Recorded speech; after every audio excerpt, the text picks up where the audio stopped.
So I started filming the content for the finance brand, and it took longer than I thought in terms of actually editing everything. It just took way longer than I thought. So far, I have two of the short form videos filmed, edited. And once I actually upload these videos, I'm going to include a link to these videos down below so you can actually see what they look like. But basically, in the finance thing, I talked about, one of the videos was banks and credit unions, banks versus credit unions. And another one, I looked up a story on the Wall Street Journal where it talked about a commercial real estate crisis. And I was like, you know what, let me do one where it's based on the news. And I was like, all right, let me do this. And I realized a few things after I created these videos, after I edited the videos, and I'll talk about that in a second. But basically, I used ChatGPT for both of these. I was like, you know what, let me just speed up the process. So that's what I did. I went to ChatGPT. I just typed in banks versus credit unions, and I know the difference, but I was like, let me see what ChatGPT's got to say. Is it smarter than me? Like, who knows? So I was like, all right, what's the difference between a bank and a credit union? So it laid everything out, and then I just created a script on it. I was like, okay, cool, I already knew this. Let me just create a script real quick. And then boom, I did it for that. The news one took a little bit longer because, one, it was the news. So what I did with that is I basically just went to the Wall Street Journal article. I just copy and pasted that article into ChatGPT. I said, summarize this article. Boom, it created a summary for it. Then I said, how can I make money from the slowdown in commercial real estate? Who made money in the past from the slowdown? And then it just listed different ways for it to make money. So I was like, okay, cool. Then I wrote a script on it. Now, going back, I probably could have told ChatGPT to maybe write a script for it, but I mean, I have to write a script in a way where it's not just finance. It has to be delivered in the brand tone. So the brand tone is like, hey, it's all about kind of insulting the audience and all that. So I'm calling the audience stupid and everything. So I was like, ChatGPT, it won't do that. Whenever I type something in like that, like insult the audience and intelligence, it says like, oh, we don't really do that. Like, we focus on feelings. I'm like, man, come on. But it won't write that type of brand tone. So I just wrote a script. After I wrote the script, I then filmed it in Character Animator, Adobe Character Animator. Boom, I got that done. That was actually really simple. And I filmed two different versions, kind of. I filmed one with this microphone that I'm using now, and I filmed one with just the regular mic on the computer because I wanted to see, is there a huge difference in sound? Because what I'm going to do is I basically I added an audio filter to where it made me sound like a chipmunk in there. So I was like, well, is this audio filter, is it going to change, or does it really matter with this mic, or whether I just kind of say it into the computer?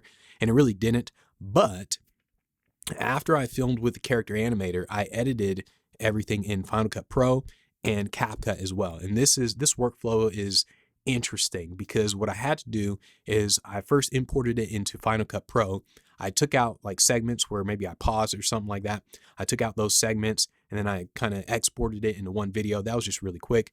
Then I imported it in CapCut. In CapCut, I use it for the auto captions. So boom, I clicked auto captions and I like these certain captions. For some reason, it didn't really edit the auto captions when I like wanted to edit certain words or the font or whatever. For some reason, CapCut didn't do that this time. I changed like a word, or I added something, or I edited the whole thing. It just ignored my whole thing. I was like, you know what, forget you. So I then had to export after CapCut. After it added the captions, I exported that back into Final Cut. So now I have the captions. Then I started doing the whole editing on the entire video. This, like I said, it took way longer than I thought, but that's also probably because I didn't really have an idea of what I wanted the video to look like anyway. So I was kind of just going through, and as I would listen to what I was saying in the video, I would think, okay, how do I want to visualize this on video? So I didn't really have like a style of editing that I wanted for this video. Now that I kind of know the style, it may be a lot faster, but that's why it took way longer than I thought. Now, looking back at these videos, so after I edited the videos, I filmed and edited the videos. Looking back, there's a couple like self-critique things that I wanted to think about that I'm basically going to do for the next videos. So first off, I think the content actually needs to be more relatable, because the bank versus credit union, that might actually do well. But the one where I talk about the commercial real estate one, where it was the article with the commercial real estate, that's not really all that relatable. So as I was kind of going through, I'm thinking like, oh man, even when I talk about how to make money from this, well, most people can't do this anyways. So I do have an idea of what I'm going to do. What I'm going to do is I'm going to go to Reddit, and I'm going to go on Reddit, and I'm going to look in the finance sections of Reddit, the subreddits and all that sort of stuff with finance. I'm going to look for the top comments or the top posts that have the most amount of engagement on it. And then I'm going to create videos around that, because, hey, it's already proven to have a lot of engagement. So if they say, someone were to say, oh, what's the difference between banks and credit unions? And that were to have a lot of engagement, then I say, all right, let me create a video on banks versus credit unions. So that's kind of what I'm going to do. With this, I kind of just wanted to test out the editing and all that. So that's why the first things that popped into my head, I was like, boom, let me create videos on this.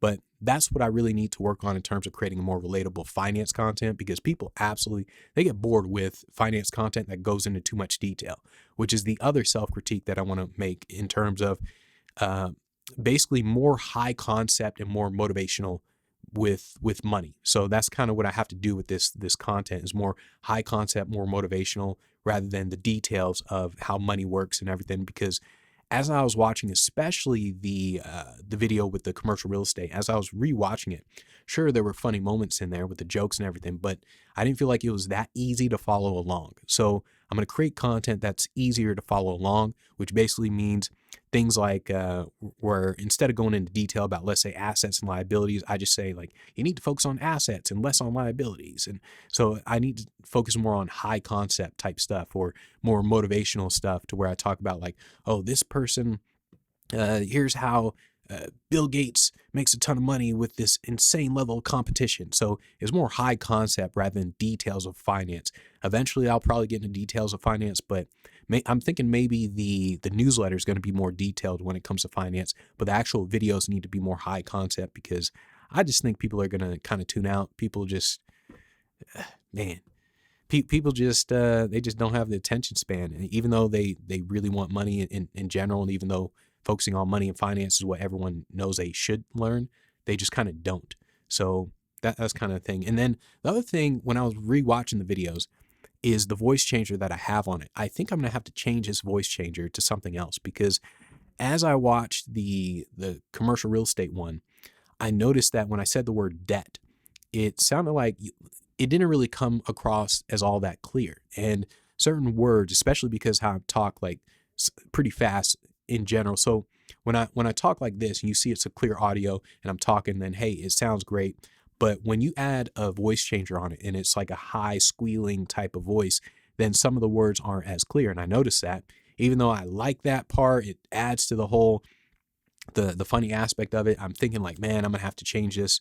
I think I'm gonna have to change it to something else. And what I'm thinking about is doing one of the like a robotic type of voice, where it's not gonna be my voice at all. It's literally just whatever text I have, I'm gonna import it into something like 11 Labs, and then just have it read the whole text out into a more robotic voice. Now, I know there are the text-to-speech ones like 11 Labs where it can have a really nice sounding voice, but the whole concept of this is it's like finance that's from an AI perspective, like an AI robot talking about finance. So I want it to sound robotic. That's the whole point of this, robotic or funny sounding.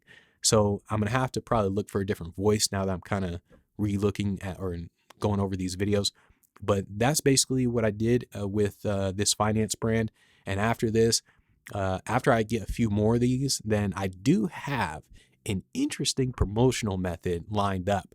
And I'll work on that in a second, but I'm going to probably create a few more videos, just some more content in general. So when I do promote, it's going to be, there's at least going to be some stuff there, because right now it's only going to be 2 videos.